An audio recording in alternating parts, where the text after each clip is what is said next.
In this video, I'll show you how to add maps, HTML, and other embeds into your system.io website.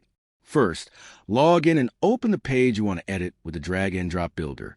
Look for the custom HTML block in the editor. Drag it onto your page wherever you want the content to appear.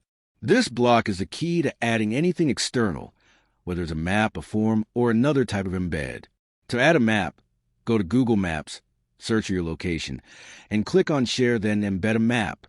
Copy the HTML frame code. Now paste that code into the custom HTML block inside system.io. When you preview the page, the interactive map will display right where you placed it. The same process works for other embeds.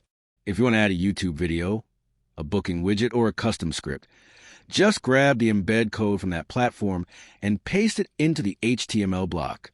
You can resize or move the block around to match your layout.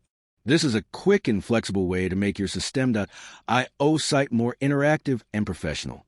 That's how you add maps, HTML, and other embeds in system.io. Subscribe